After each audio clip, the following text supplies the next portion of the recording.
이제 오늘 하나님 말씀 같이 보겠습니다. 오늘 하나님 말씀은 누가복음 18장 15절부터 오늘 긴 본문입니다. 18장 15절부터 19장 48절까지입니다. 본문은 길지만 오늘 제가 본문을 짧게 읽고 또 설교하면서 계속해서 말씀을 살피도록 하겠습니다. 18장 15절 봉독해 드립니다. 사람들이 예수께서 만져주심을 바라고 자기 어린 아기를 데리고 오매 제자들이 보고 꾸짖거늘 예수께서 그 어린 아이들을 불러 가까이 하시고 이르시되 어린 아이들이 내게 오는 것을 용납하고 금하지 말라. 하나님의 나라가 이런 자의 것이니라. 내가 진실로 너에게 이르노니 누구든지 하나님의 나라를 어린아이와 같이 받아들이지 않는 자는 결단코 거기 들어가지 못하리라 하시니라. 어떤 관리가 물어 이르되 선한 선생님이여 내가 무엇을 하여야 영생을 얻으리이까? 예수께서 이르시되 내가 어찌하여 나를 선하다 일컫느냐? 하나님 한 분 외에는 선한 이가 없느니라. 내가 계명을 안 하니 간음하지 말라, 살인하지 말라, 도둑질하지 말라, 거짓 증언하지 말라, 내 부모를 공경하라 하였느니라. 여짜오되 이것은 내가 어려서부터 다 지켜온나이다. 예수께서 이 말을 들으시고 이르시되 내게 아직도 한 가지 부족한 것이 있으니 내게 있는 것을 다 팔아 가난한 자들에게 나눠주라. 그리하면 하늘에서 네 보화가 있으리라. 그리고 와서 나를 따르라 하시니 그 사람이 큰 부자이므로 이 말씀을 듣고 심히 근심하더라. 예수께서 그를 보시고 이르시되 재물이 있는 자는 하나님의 나라에 들어가기가 얼마나 어려운지 낙타가 바늘귀로 들어가는 것이 부자가 하나님의 나라에 들어가는 것보다 쉬우니라 하시니 듣는 자들이 이르되 그런 중 누가 구원을 얻을 수 있나이까? 이르시되 무릇 사람이 할 수 없는 것을 하나님은 하실 수 있느니라. 베드로가 여짜오되 보옵소서 우리가 우리의 것을 다 버리고 주를 따랐나이다. 이르시되 내가 진실로 너에게 이르노니 하나님의 나라를 위하여 집이나 아내나 형제나 부모나 자녀를 버린 자는 현세 여러 배를 받고 내세 영생을 받지 못할 자가 없느니라 하시니라. 아멘. 제가 예수님의 전도에 대해서 벌써 두 차례에 걸쳐서 말씀을 전했습니다. 오늘은 세 번째 예수님의 전도에 대해서 예수님께서 당신이 이 땅에서 인자로서 또 하나님이 보내신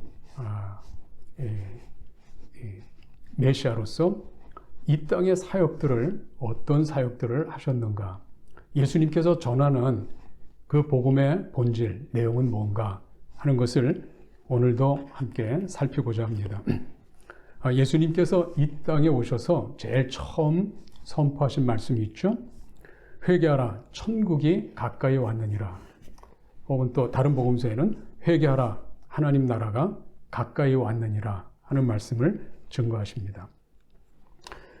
예수님께서 하나님 나라가 가까이 왔다 혹은 천국이 가까이 왔다 하는 이 복음을 선포하신 것은 예수님이 아버지로부터 왕권을 받으셔서 이 땅에 임하셔서 통치하는 나라가 이제 곧 임하게 된다는 그런 뜻입니다. 그런데 오늘 이제 읽은 이 말씀은 예수님께서 바로 그 하나님 나라에 어떻게 들어갈 수가 있는가, 또 다른 말로 어떻게 영생을 얻을 수 있는가, 또 다른 말로 어떻게 구원을 받을 수 있는가 하는 이런 말씀으로 예수님께서 그 하나님의 나라에 들어가기 위한 매우 중요한 길을 안내하고 계시죠. 저와 여러분들이 오늘 이 말씀을 통해서 우리가 믿는 신앙의 도리, 우리가 믿고 있는 이 신앙이 무엇을 우리가 목표로 하고 있는가, 또 이 신앙을 위해서는 우리가 어떠한 믿음을 가져야 되는가 하는 것들을 좀 오늘 살피고자 합니다. 오늘 읽어드린 본문 가운데 보면 크게 두 가지 예수님께서 말씀하시는 언급하시는 부분이 있습니다. 하나는 어린아이에 관한 이야기고요. 또 하나는 어떤 관리가 예수님께 찾아와서 영생을 어떻게 얻습니까? 하고 하는 질문입니다. 우선 이 두 사람의 만남, 어린아이와 또 한 관리, 만나는 이 두 이야기 가운데 예수님께서 우리에게 전하고 싶은 하나님 나라에 들어가기 위한 조건에 대해서 말씀하고 있어요.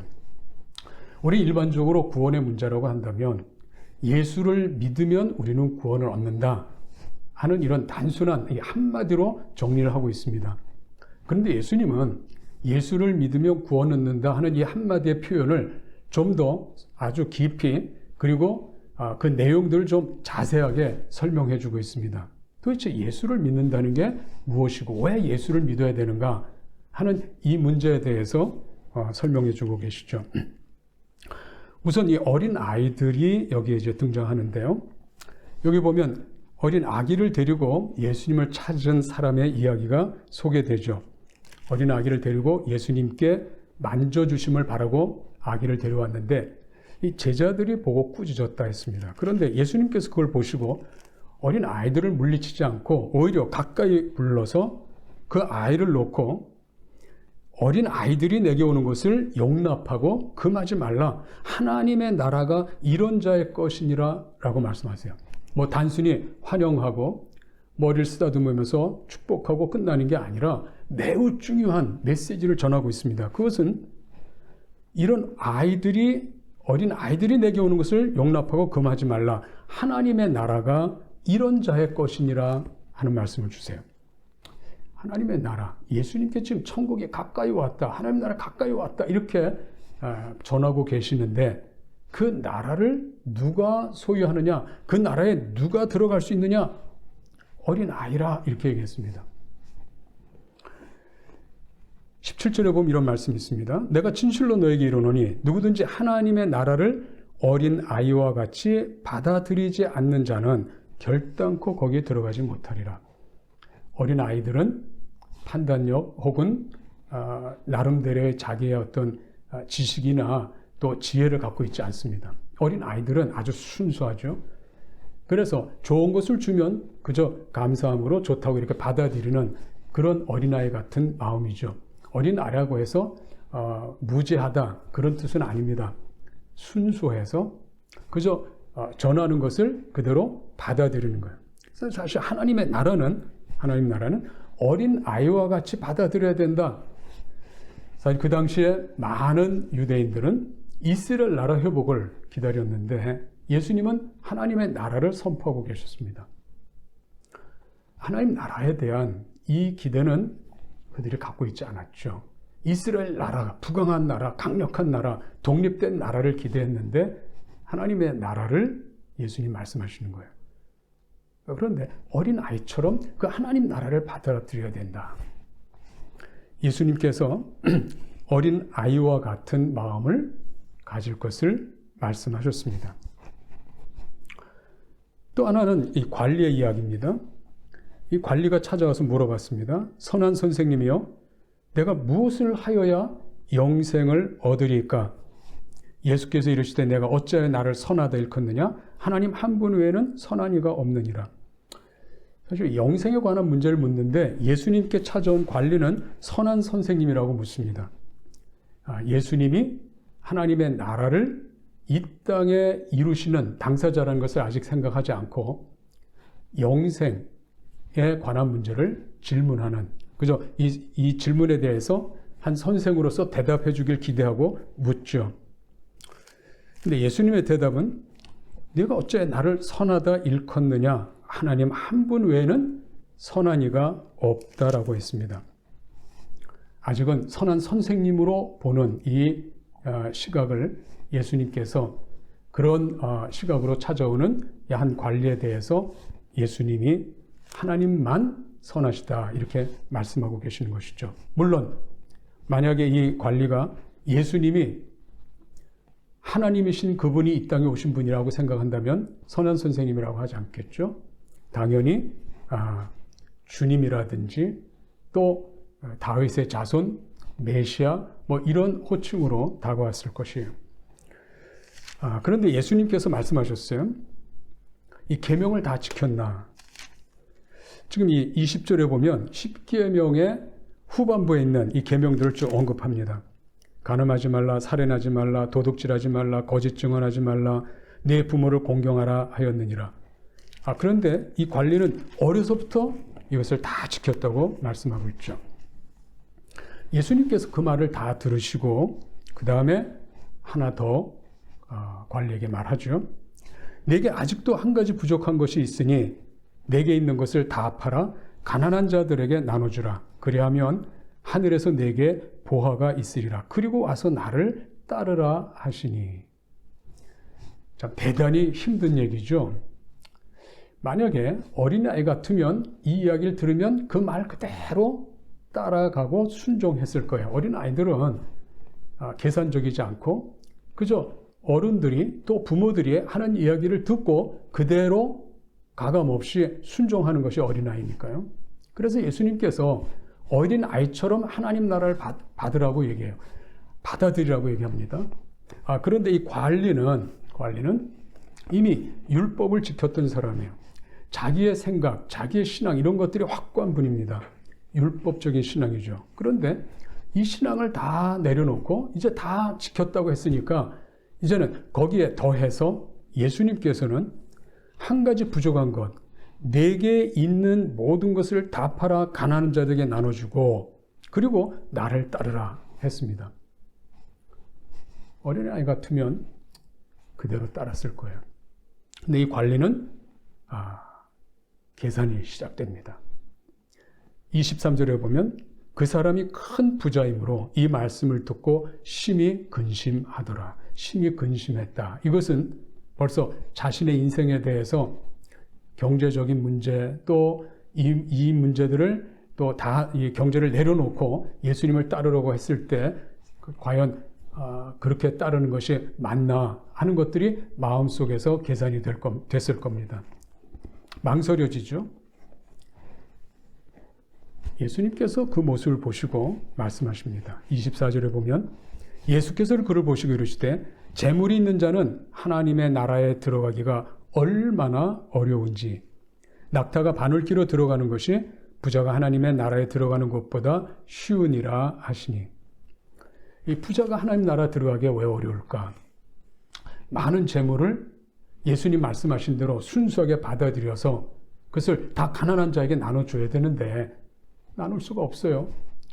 아무래도 평생 동안 지금 자신이 모은 재물인데 그걸 하루아침에 많은 사람들을 위해서 나눠줄 수 있을까? 순종할 수 있을까? 예수님 말씀 그대로 듣고 따를 수 있을까? 쉽지 않은 일이죠. 그런데 영생에 대한 해답은 바로 예수님 말씀대로 순종하는데 거기에 해답이 있습니다.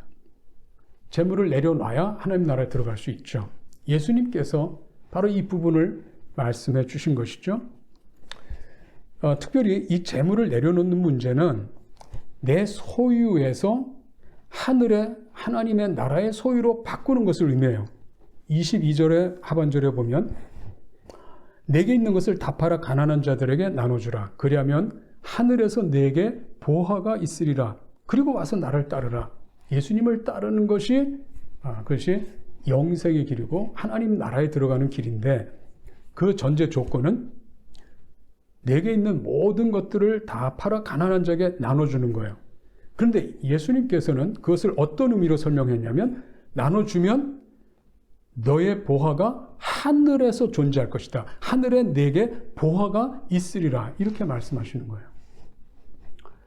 이 땅에 살면서 참된 영생, 참된 구원은 하나님의 나라에 임하고 그 나라에 들어와서 하나님 나라 백성의 삶을 사는 것인데 그러기 위해서는 내가 붙들고 있던 이 재물을 내려놓고 또 위탁하고 하나님께 위탁하고 그리고는 예수님을 따르는 바로 거기에 길이 있다고 예수님께서 말씀하고 계시는 것이죠. 그런데 이 부자는 근심했다 했습니다. 그래서 예수님께서 이 부자가 하나님 나라 들어가기가 얼마나 어려운지 낙타가 바늘귀로 들어가는 것이 부자가 하나님 나라에 들어가는 것보다 쉽다라고 말씀하셔요. 자, 이 말씀을 듣는 따르는 많은 분들이 이렇게 이야기합니다. 26절 보면 듣는 자들이 이르되 그런즉 누가 구원을 얻을 수 있나이까? 누가 구원을 얻을 수 있나이까? 예수님 대답은요. 이르시되 무릇 사람이 할 수 없는 것을 하나님은 하실 수 있느니라. 사람이 할 수 없어요. 우리는 우리의 구원의 문제를 풀어갈 수가 없어요. 왜? 우리를 묶고 있는 너무 많은 것들이 있습니다. 그러나 구원을 받을 수 없는, 다시 말하면 낙타가 어떻게 바늘기로 들어가고 부자가 하나님 나라에 어떻게 들어갈 수 있느냐? 이게 불가능하다. 그런데 예수님께서는 사람은 할 수 없는데 하나님은 하실 수 있다라고 말씀하세요. 여기에 대해서 베드로가 또 이렇게 말합니다. 베드로가 여쭤오되 보옵소서 우리가 우리의 것을 다 버리고 주를 따랐나이다. 이르시되 내가 진실로 너에게 이르노니 하나님의 나라를 위하여 집이나 아내나 형제나 부모나 자녀를 버린 자는 현세 여러 배를 받고 내세 영생을 받지 못할 자가 없느니라 하시니라. 베드로가 얘기를 다 듣고는 자신은 예수님을 따를 때 배도 그물도 또 가족도 버리고 예수님을 따랐거든요. 그러니까 바로 그 따랐던 그 순간을 기억하면서 예수님께 우리는 모든 것을 다 버리고 주를 따랐습니다 라고 얘기해요. 사실 예수님을 따르기 위해서 자기 것을, 자기의 삶을, 자기의 소유들을 다 내려놓고 예수님을 따르는 바로 그 길을 모든 건 내려놓고 따른 바로 이 베드로와 같이, 사실 저와 여러분도 우리 주님을 따르기 위해서 우리는 우리의 모든 것들을 내려놓고 예수님을 따를 수 있어야 되겠죠. 예수님의 약속은 이겁니다. 만약 그렇게 하면 하나님 나라를 위하여 집이나 아내나 형제나 부모나 자녀를 버린 자는 현세에 여러 배를 받고, 현세란 말은 이 땅에 살면서 여러 배를 받는다.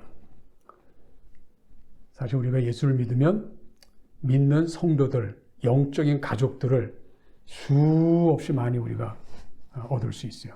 사랑의 대상, 사랑의 가족들을 많이 얻을 수 있어요. 뿐만 아니라 내세 영생을 받지 못할 자가 없다. 하나님 나라가 이 땅에 임할 때 바로 그 나라에 들어와서 영원하신 하나님과 함께 또 통치하신 예수님과 함께 영원한 삶을 함께 누리지 못할 자가 없다 하는 그런 말씀이에요. 자, 여기서 지금 감히 구원을 받을 자가 누구일까? 하나님은 하실 수 있다. 이런 말씀을 하세요. 하나님은 하실 수 있다. 예수님을 왜 따라야 되죠? 바로 그 예수님께서 하나님께서 하실 수 있도록 우리에게 길을 열어주신 당사자시기 때문에 예수님이 하나님 나라에 들어가는 문을 열어놓으신 우리의 주님이시고 우리의 대표자시고 우리의 구세주가 되십니다.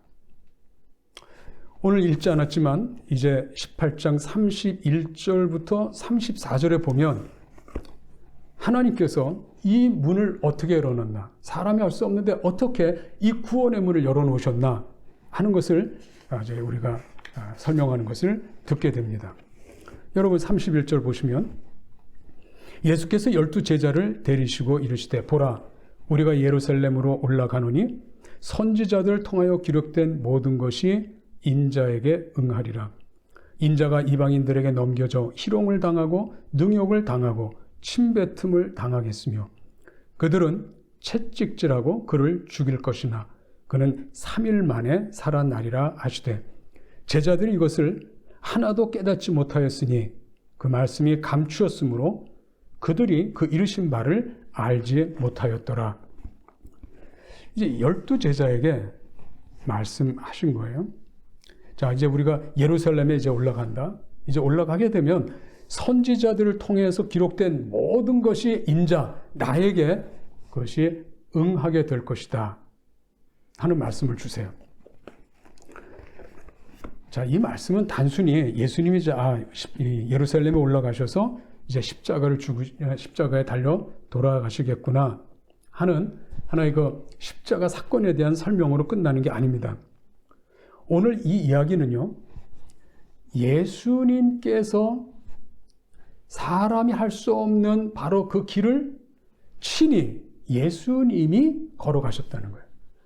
하나님께서 가능하도록 길을 열으셨는데 그 길이 믿음의 길이었던 거예요. 오늘 지금 이 말씀은 예수님의 믿음을 설명하는 구절입니다. 예수님께서 인자로 오셔서 예수님이 친히 하나님의 나라에 들어가는 이 놀라운 아버지가 구원해 주신 그 나라에 예수님이 어떻게 들어가셨나, 이 부분을 설명하는 그런 구절이에요. 예수님의 어느 누구도 하나님의 나라에 스스로 들어갈 수 있거나 또 스스로 문제를 해결해서 들어갈 수 있는 사람은 없습니다. 그런데 인자로 이 땅에 오신 예수님께서 하나님 나라에 들어가는 모범을 보이셨습니다. 그 모범이 바로 예수님의 믿음이었어요. 예수님의 믿음을 잠깐 살펴볼까요? 31절에 보면 예수님은 선지자들을 통해서 기록된 모든 것에 대해서, 말씀에 대해서, 하나님의 뜻에 대해서 이 말씀을 굳게 붙잡았습니다. 이것이 믿음이에요. 만약에 그 말씀이 없었다면 예수님께서 이제부터 걸어가는 이 모든 길에, 십자가의 길에 일어난 많은 일들은 참 힘들었을 거예요. 그리고 불평 혹은 원망 이런 일들이 생겼겠죠. 그러나 예수님은 그 길을 불평이나 원망으로 가지 않고 그 어려운 길을 믿음으로 당당하게 걸어갈 수 있었던 것은 첫째로 이것이 하나님의 뜻이란 것을 확신했기 때문에 그래요. 선지자들을 통하여 기록된 모든 것이 인자에게 응하리라. 예수님은 이 땅에 오셔서 그가 가진 첫 번째 이 믿음에 대한 굉장히 중요한 초점은 하나님 말씀에 있었어요. 하나님의 뜻에 있었어요. 또 뿐만 아니라 32절에 보면 인자가 이방인들에게 넘겨져 희롱을 당하고 능욕을 당하고 침뱉음을 당하겠으며 그들은 채찍질하고 그를 죽일 것이나. 예수님께서 이 부자 관원에게 있는 것을 다 팔아서 가난한 자에게 나눠주고 그리고 나를 따르라 이렇게 말씀하셨지만 예수님은 가지고 있는 소유를 팔아서 가난한 자에게 준 정도가 아니라 생명까지도 나눠주셨습니다. 목숨까지도 십자가에 달려 피 흘리며 자신의 생명까지도 자신의 몸을 희생제물로 완전히 자신을 드렸어요. 우리를 위해서 나눠 주신 분이에요. 그것이 예수님의 믿음이에요. 그러고서 예수님께서 어떻게 되셨습니까? 죽음으로 끝난 분이 아닙니다. 33절 다시 보시면 그들은 채찍질하고 그를 죽일 것이나 그는 3일 만에 살아나리라 하시되, 3일 만에 살아났다, 부활하셨다. 바로 이 표현은 하나님께서 예수님을 일으키신 거예요. 예수님을 구원하신 거예요. 예수님을 하나님의 아들로 상속자로 삼으신 거예요. 바로 이것이 영생의 길입니다. 이것이 구원의 길이에요. 그런데 이 구원의 길을 예수님께서 친히 그 길을 믿음으로 걸어가신 거예요. 하나님 말씀을 붙잡고 그 뜻을, 아버지의 뜻을 붙잡고 그 길을 믿음으로 걸어가신 겁니다. 34절에 보면 이 제자들이 이거 전혀 깨닫지 못했다고 기록하고 있습니다. 제자들이 이것을 하나도 깨닫지 못하였으니 그 말씀이 감추었으므로 그들이 그 이르신 바를 알지 못하였더라. 제자들은 도대체 구원이, 부자가 구원을 못 받는, 그래서 누가 구원을 받을 수 있나 하는 이런 질문을 할 때 예수님의 대답은 가능하다. 하나님께서 하신다. 하나님께서 어떻게 구원을 이루시는가? 거기에 대한 대답으로 예수님이 친히 죽고 부활하신다 이 말씀하셨을 때 도대체 저 문제, 예수님이 인자로서 죽고 부활하는 거하고 구원하고 무슨 상관이 있나? 제자들은 이 비밀을 미처 깨닫지 못했죠. 그런데 예수님의 죽음과 부활은 하나님께서 우리를 위해서 하나님이 준비하신 구원의 길이었습니다. 여러분, 히브리서 5장 7절 제가 몇 구절 좀 봉독해 드리겠습니다. 그는 육체에 계실 때 자기를 죽음에서 능히 구원하실 이에게 심한 통곡과 눈물로 간구와 소원을 올렸고 그의 경건하심으로 말미암아 들으심을 얻었느니라. 그가 아들이시면서도 받으신 고난으로 순종함을 배워서 온전하게 되셨은즉 자기에게 순종하는 모든 자에게 영원한 구원의 근원이 되시고. 지금 예수님께서 아들이시지만 이 땅에 말씀대로 아버지의 뜻대로 순종했어요. 고난을 받으셨어요. 심지어는 죽음을 피하지 않고 십자가에서 죽으셨어요. 바로 이 믿음, 순종하는 이 순종 때문에 하나님께서는 예수님을 온전하다 해주셨고요. 또 이것은 예수님 당신 자신만을 위한 게 아니라 이번에는 9절에 있는 것처럼 온전하게 되셨은즉 자기에게 순종하는 모든 자에게 영원한 구원의 근원이 되셨다. 바로 예수님께서 순종함으로 재물이 아니라 자기 몸을 완전히 드림으로 희생함으로 예수님께서 온전하게 되시고 또 순종하심으로 인해서 예수님을 통해 하나님께서 우리 모든 사람들을 구원하도록 길을 열어놓으신 거예요. 부자가 재물이 많아서 그 재물 때문에 근심하고 있고 재물 때문에 어떻게 구원에 이를 수 있을까 염려하고 있는데 그래서 제자들이 얘기했죠. 이 정도면 누가 구원을 받지? 어떻게 사람이 구원받을 수 있지? 왜냐하면 사람마다 다 주님 앞에 내려놓지 못하는 많은 것들이 있어요. 욕심으로 채워진 우리의 삶을 살펴보면 주님 앞에 예수님을 따르면서도 내려놓지 못하는 많은 것들이 있습니다. 명예 같은 것도 있고요. 재물도 있고요. 심지어는 재능도 혹은 여러 가지 자기 삶에 정말 누구에게도 또 주님 앞에도 내놓고 싶지 않은 그런 자기만의 고유한 것들이 있습니다. 그런데 하나님의 나라에 들어가기 위해서 또 하나님의 나라에 참여하기 위해서는 이 모든 것들을 다 내려놔야 돼요. 자기 소유가 있고 자기 것이 없고 다 하늘 나라 앞으로 다 위임해야 돼요. 그래야 하나님 나라 백성으로서 살아가죠. 재물의 주인으로부터 재물의 청지기로 바뀌어야 되는 것이죠. 예수님은 실질적으로 자기 몸까지도 주님 앞에 하나님 앞에 다 내어놓으셨습니다. 그래서 바로 그 순종하시는 예수님, 믿음의 주, 믿음의 예수님, 그분을 의지하는 자에게 구원의 근원이 되도록 하셨다. 온전하게 되셨은즉 자기에게 순종하는 모든 자에게 영원한 구원의 근원이 되시고 하나님께서 예수님을 통해서 영원한 구원의 근원, 구원의 통로로 우리 앞에 그 주님을 세워놓으셨습니다. 길이 열렸죠.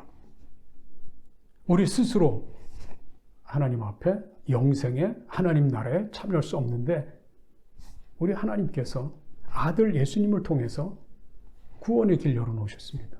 하나님의 나라를 들어갈 수 있는 문을 열어놓으셨습니다. 사람은 할 수 없는데 하나님은 하셨던 거예요. 그래서 이후에 이제 이 누가복음에 이제 이후에 나오는 이야기들이 몇 이야기가 있는데 이 이야기를 살펴보시면 구원을 받는 이 문제들을 다룹니다. 18장 36절에 누가복음 18장 36절에 보면 여리고에 한 맹인이 있었습니다. 이 맹인의 이 믿음에 대해서 예수님께서 인정하시는 말씀이 있죠. 42절에 보면 예수께서 그에게 이르시되 보라 내 믿음이 너를 구원하였다. 하나님께서 예수님을 믿음을 통해서 통로로 삼으셨는데 이번에는 맹인이 예수님을 믿는 것 때문에 너에게 구원이 이루어졌다라고 얘기하시는 거예요. 맹인은 예수님을 어떻게 믿었죠? 여리고에 예수님께서 지나가셨습니다.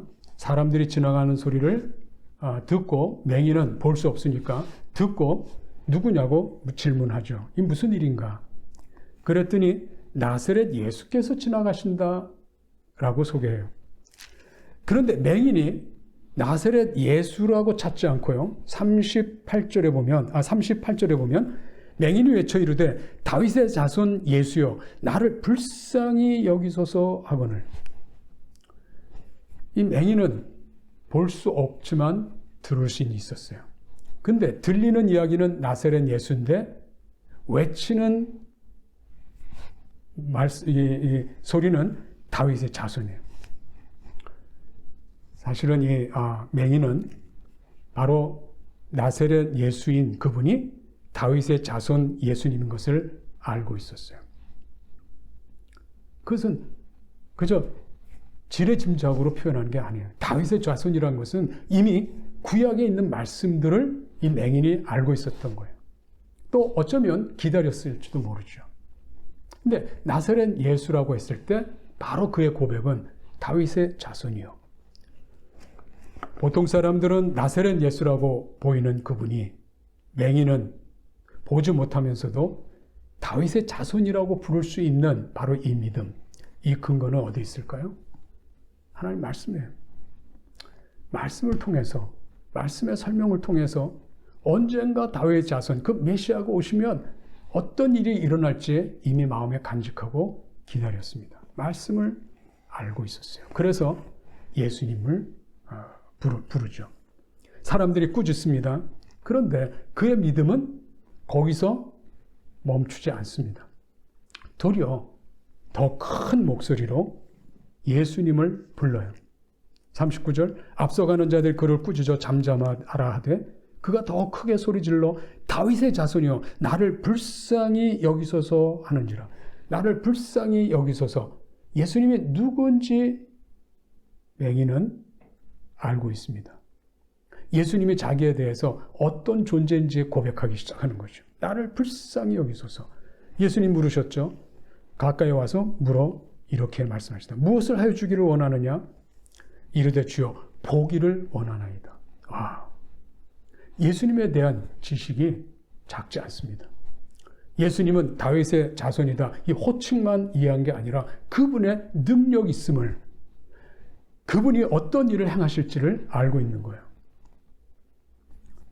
이것은 맹인이 갖고 있는 믿음의 근거에 대한 이야기를 지금 제가 설명드리고 있어요.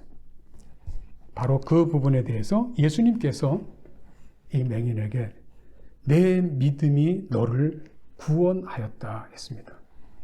이 맹인의 믿음은 예수님을 바라보는 믿음, 예수님을 의지하는 믿음이라고 할 수 있습니다. 오늘 우리가 이 믿음, 어떤 믿음이 시작일까요? 예수님을 바라보며 예수님을 기대하며 예수님을 의지하는 믿음, 이 믿음이 구원의 시작이에요. 오늘 우리가 우리의 믿음이 어떤 믿음으로 시작했는지 정말 예수님께 우리가 기대하고 있고 예수님을 통해서 이 땅에 사는 삶에 대한 모든 것들을 우리 주님께서 간섭해 주시고 우리의 삶을 돌보실 것을 믿고 우리가 그분을 의지하고 있는지 여러분 이 믿음에 대해서 우리 함께 좀 우리 자신을 돌아보는 시간 되면 좋겠어요. 또 우리가 이제 예수님의 전도에 대한 이야기를 해가면서 우리 하늘문교회가 한 영혼을 우리가 정말 주님께로 인도하고 한 영혼을 구원하는 일에 우리 힘쓰자 하는 이야기를 좀 계속 우리가 나눠드리고 있습니다. 예수님이 증거하신 이 믿음에 대해서 우리가 관심을 가져야 됩니다. 그러기 위해서는 예수님이 어떤 분인가 우리가 알아야 돼요. 그래야 그분을 기대하고 기다리고 또 그분을 이름으로 초청하고 또 그분께 외치게 되겠죠. 나사렛 예수라고 부르지 않는 거예요. 다윗의 자손이요.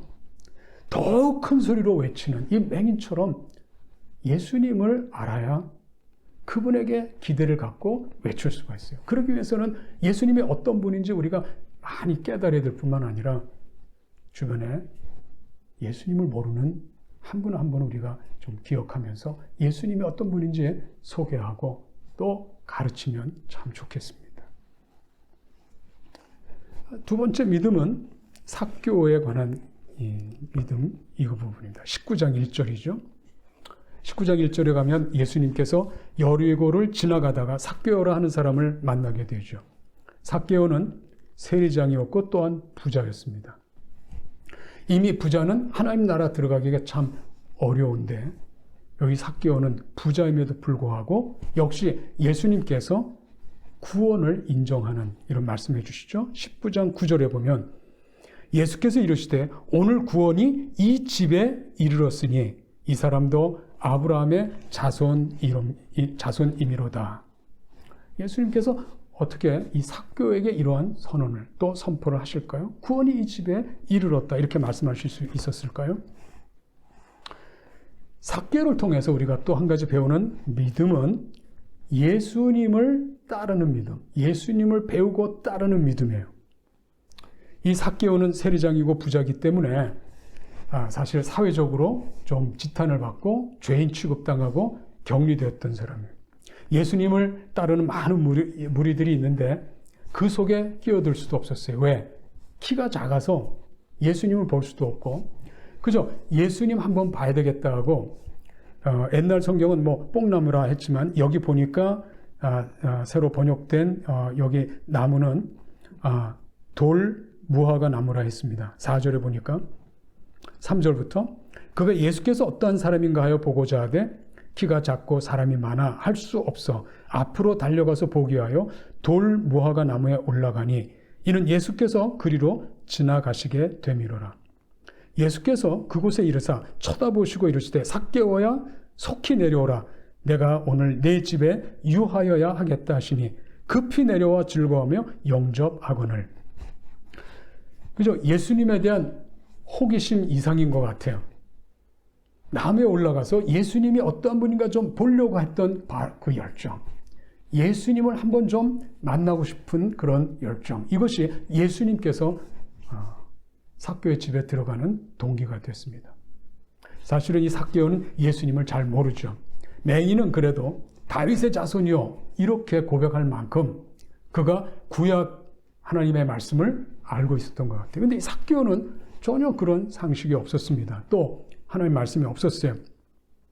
그래서 궁금해서 남에 올라가서 그래도 멀리서라도 좀 이렇게 얼굴이라도 보려고 올라갔는데 예수님의 뜻밖의 삭개오를 부르시면서 오늘 내 집에 유하여야 하겠다.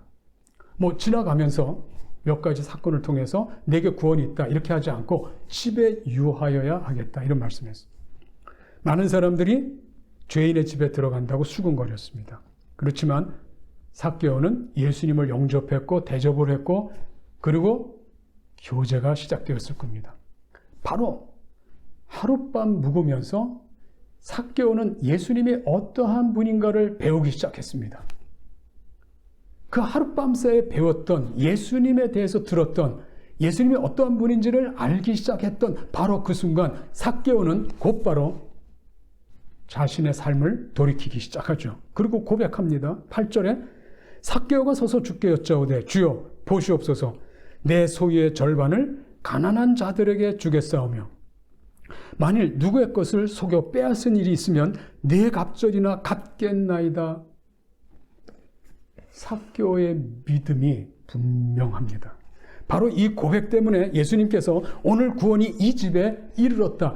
구원을 받는 그 믿음, 이 믿음에 대해서 지금 예수님께서 언급하고 계시는데 삭개오의 믿음은 들었을 뿐만 아니라 배웠을 뿐만 아니라 예수님을 닮기로 결정했어요. 예수님의 뜻에 순종하기로 결정했어요. 따르기로 결정했습니다. 배운 그대로. 그래서 이 삭개오는 믿음이 하룻밤 사이에 생겼는데 첫째는 예수님에 대한 관심이 있었죠. 어떤 사람인가. 또 예수님의 방문을 허락하면서 환영하고 초청했죠. 다른 사람 의식하지 않고 즐거워하고 영접했다고 했습니다. 뿐만 아니라 그 교제 속에 예수님이 어떠한 분인지 깨닫게 되자 바로 회개하기 시작하는 거예요. 어떤 회개가 있죠? 자신의 소유 절반을 가난한 자들에게 주겠습니다. 또 누구의 것을 속여 빼앗은 일이 있으면 네 갑절이나 갚겠습니다. 라고 고백하는 거예요. 부자 관원은 부자기 때문에 가난한 자들에게 나눠주고 나를 따르려 했을 때 근심하고 염려했는데, 삭개오는 자기의 소유를 가난한 자들에게 절반을 다 나눠주고 남의 것을 빼앗으면 4배나 갚겠다 하는 고백을 해요. 이미 삭개오는 자신의 재물이 자기 것이 아니라 하나님의 나라에 위탁되는 이런 순간들을 볼 수 있어요. 자기 게 아니라 예수님의 뜻대로, 예수님이 원하시는 바로 물질 사용을 즉각 응답하고 자신 것을 내어놓겠다 했습니다. 물론 예수님은 십자가에서 자기 자신 전체 몸을, 자기 생명을 우리를 위해서 나눠주시고 헌신하셨죠. 예수님께서 걸어간 바로 그 믿음의 길을 이 삭개오가 예수님을 만나고 예수님이 누군지를 깨닫자 곧바로 자기 삶을 바꾸는 것을 볼 수 있어요. 물론 베드로도 그렇게 했다고 고백했죠. 우리가 하나님의 나라에 들어가는 이 믿음이라고 하는 것은 단순히 예수님만 믿는다로 끝나지 않고, 이 믿음은 예수님에 대해서 누군지 고백하는 믿음일 뿐만 아니라, 또 기대하는 믿음일 뿐만 아니라, 이번엔 자기 삶을 바꾸는 믿음, 예수님처럼 자기를 헌신하고 자기의 삶을 나눌 줄 아는, 재물을 하늘에 쌓아둘 줄 아는 그런 믿음으로 바뀌는 거예요. 하나님 나라에 함께 할 수 있는 믿음은 자기 자신을 내려놓습니다. 재물을 내려놓습니다. 자기 욕심과 자기 비전을 내려놓습니다. 전적으로 자신의 인생 안에 하늘의 것으로 채워놓기 시작합니다. 완전히 하나님의 모든 것을 다 받아들이고 자기 것을 완전히 하나님께 내어드리고, 바로 그 믿음을 통해서 구원이 이르렀다고 예수님 선언해 주신데, 그 선언을 우리도 받을 수 있어야 되겠습니다. 이제 한 가지 더 우리가 살펴야 됩니다. 19장 11절에 보면 그들이 이 말씀을 듣고 있을 때 비유를 더하여 말씀하시니 이는 자기가 예루살렘에 가까이 오셨고 그들은 하나님의 나라가 당장에 나타날 줄로 생각함이더라.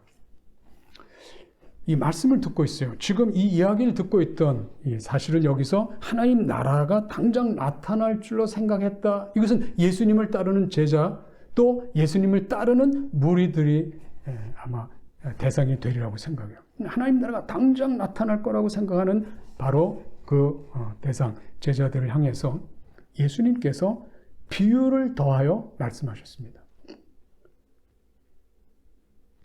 믿음에 대해서 한 가지 더 예수님께서 말씀하셔야 될 이 믿음에 또 한 가지 하나 더 있다는 것을 우리가 알게 돼요. 이 믿음은 어떤 믿음일까요? 이 믿음은 예수님 그분 바라보는 믿음, 예수님을 따르는 믿음, 이번에는 예수님께 충성하는 믿음, 충성하는 믿음. 이것은 예수님께서 우리 모든 믿는 성도들에게 주님께서 소명, 부르심의 소명을 주신다는 거예요. 그 소명에 따라 충성하는 믿음을 우리 주님께서 말씀하고 계신 거예요.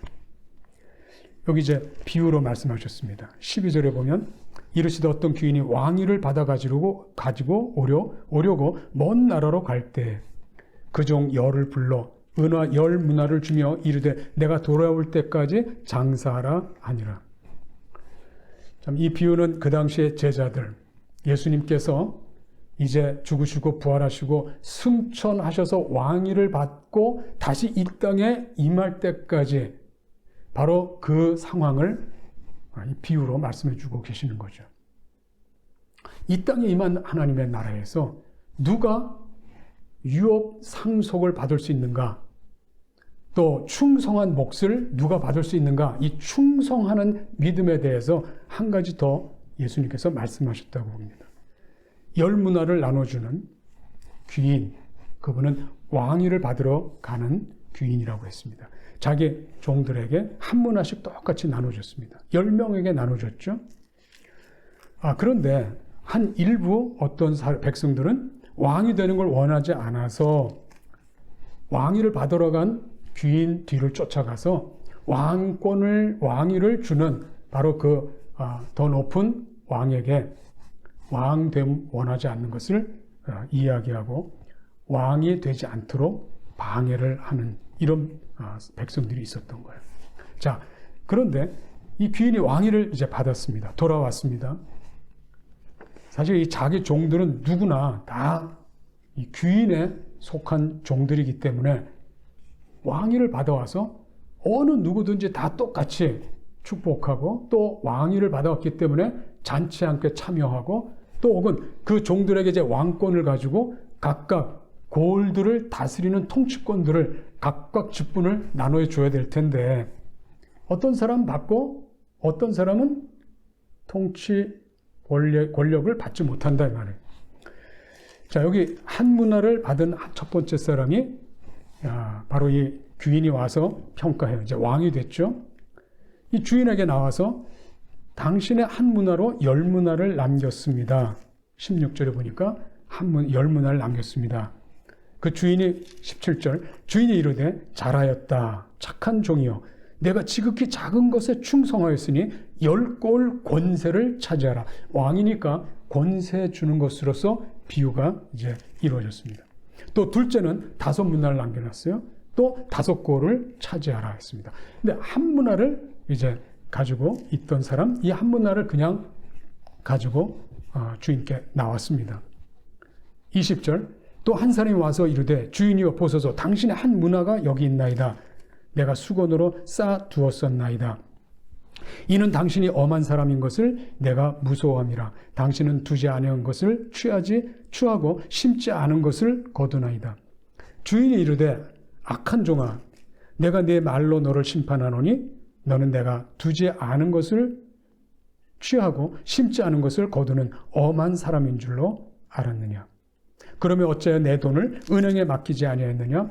그리하였으면 내가 와서 그 이자와 함께 그 돈을 찾았으리라 하고 곁에 섰는 자들에게 이르되 그 한 문화를 빼앗아 10문화에게 있는 자에게 주라 하니 그들이 이르되 주여 그에게 이미 10문화가 있나이다. 주인이 이르되 내가 너에게 말하노니 무릇 있는 자는 받겠고 없는 자는 그 있는 것도 빼앗기리라. 지금 이 귀인은 왕위를 받아와서 종들을 다 평가하고 있습니다. 각각 한 문화라고 하는 사명을 주셨죠. 거기에 따라 충성해서 10문화를 남겼냐 5문화 남겼냐 그 충성한 정도에 따라서 고을을 다스리는 권세를 부여합니다. 근데 한 문화는 하나도 남기지 않았어요. 오히려 책망을 듣습니다. 오히려 은행에 있으면 이자도 받을 텐데 하면서 책망하죠. 그래서 그 있는 한 문화까지도 빼앗아서 10문화 가진 사람에게 건네주라고 합니다. 사실 한 문화를 남겼을 때는 고을을 2개를 받을 수 있었죠. 그런데 아무것도 받지 못하게 됐습니다. 이것은 앞으로 예수님께서 이 땅에 임하는 천국에서 또 하나님 나라 안에서 제자들이 어떤 보상을 받게 될 것인가. 예수님께서 충성한 것 따라서 얼마만한 그 보상을 해주실 것인가에 대한 설명이에요. 우리의 믿음은 구원을 얻는 믿음뿐만 아니라 충성에 따라 주님으로부터 보상을 받는 이 믿음까지 우리가 나가야 됩니다. 우리가 이 믿음을 가지고 이 땅을 살아갈 수 있어야 돼요. 우리 하늘문교에 오는 우리 가족들이 예수를 믿고 구원을 얻는 수준이 아니라 예수님을 믿고 예수님처럼 우리의 삶이 완전히 변화되는 그런 믿음으로 나갈 뿐만 아니라 한 걸음 더 나가서 예수님께서 이 하나님 나라에 우리를 위해서 보상해 주시는 그 유업의 축복까지 받을 수 있는 그 믿음까지 우리가 자라가야 돼요. 오늘 예수님께서 바로 이 믿음을 통해서 이루어지는 큰 은혜의 길을 열어놓으신 거예요. 부자 관원은 율법을 다 지켰어도 그는 하나님의 나라와는 아무 상관이 없었습니다. 오히려 그가 가지고 있는 이 재물 때문에 근심하며 돌아갑니다. 사람은 할 수 없어요. 그런데 하나님의 나라는 사람이 들어갈 수 있는 게 아니라 예수님 때문에 들어갈 수 있고, 또 예수님께 우리가 나가서 그분을 믿고 의지하고 그분을 따를 뿐만 아니라 그분께 충성할 때 우리에게 베푸시는 하나님의 큰 보상, 큰 은혜가 우리에게 있음을 우리가 알 수 있어요. 예수님께서 이 땅에 오셔서 이 복음을 전하실 때 바로 그분이 우리에게 전하고 싶은 이 복음의 본질은 바로 여기에 있습니다. 왜 예수님께서 십자가에 죽으시고 부활하셨나? 왜 예수님께서 친히 하늘에 오르셔서 왕권을 받으셔서 이 땅의 왕으로 통치하고 계시는가?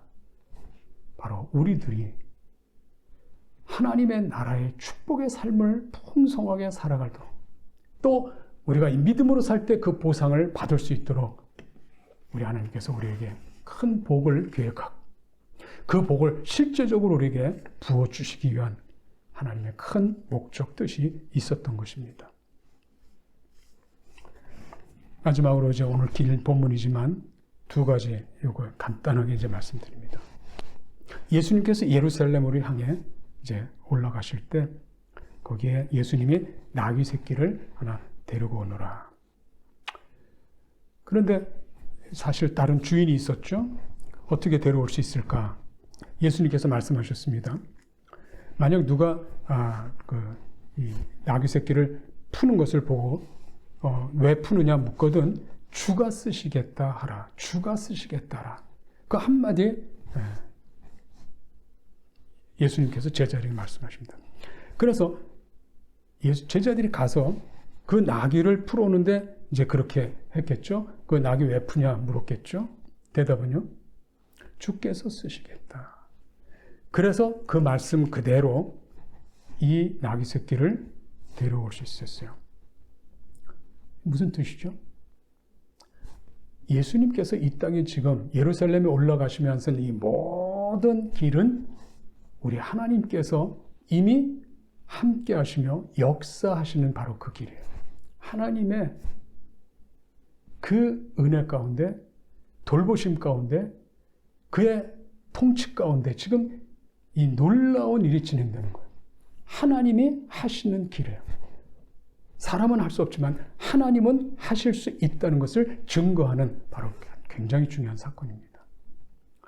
우리가 받은 구원은 단순한 이론이 아니라 하나님의 능력 가운데 역사하셨던 말씀대로 그 언약대로 예수 그리스도를 우리의 구원의 길로, 구원의 문으로 우리를 향해서 베풀어 주신 은혜의 문이었음을 알 수 있어요. 하나님이 하신 일입니다. 그래서 많은 사람들이 찬양해요. 하나님을 높여 찬양합니다. 37절에 보면 이미 감난산 내려막길에 가까이 오심에 제자의 온 무리가 자기들이 본 바 모든 능한 일로 인하여 기뻐하며 큰 소리로 하나님을 찬양하여 이르되 찬송하리로다.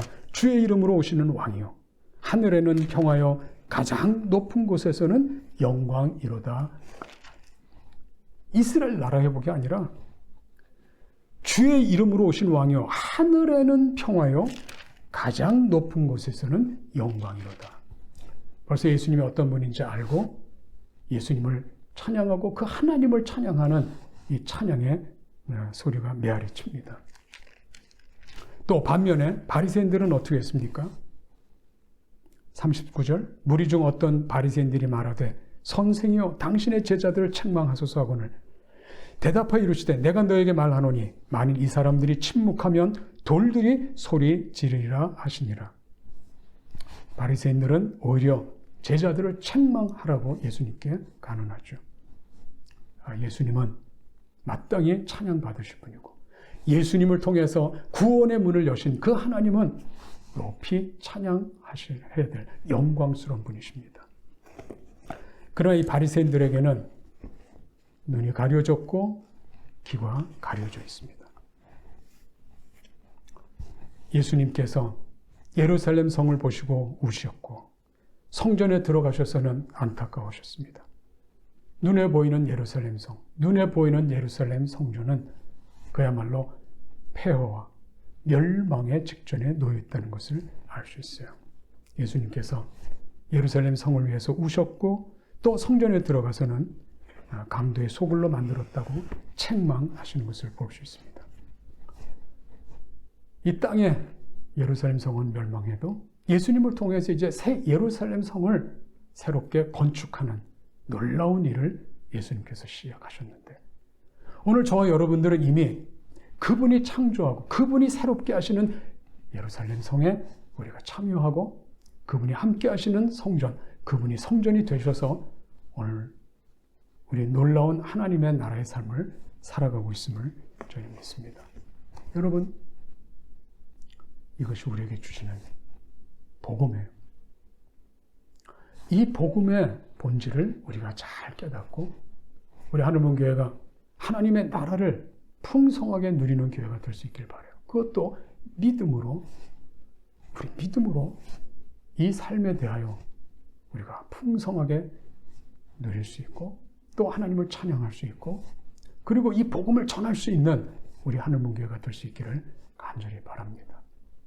우리 이제 앞으로 예수님을 좀 많은 사람들에게 알리십시다. 우리가 알고 있는 예수님, 우리가 순종할 예수님, 우리가 충성할 예수님일 뿐만 아니라 우리 주변에 아주 많은 영혼들, 그들이 예수님을 만나야 됩니다. 그들이 예수님을 배워야 됩니다. 그들이 예수님 따르고 그들에게 예수님을 충성해야 됩니다. 바로 이 길을 위해서 오늘도 우리가 함께 기도하고 전도하는 교회, 선교하는 교회, 한 영혼을 정말 품고 기도하는 교회, 이 교회로 우리가 든든하게 설 수 있기를 간절히 바랍니다. 예수님의 전도 우리가 잊지 않고 그분이 이 땅에 오셔서 헌신하시고 전도하시고 복음을 전했던 그 일을 우리도 이어서 우리도 전도하고 우리도 복음을 전하는 우리와 또 저와 여러분이 될 수 있기를 간절히 소원합니다.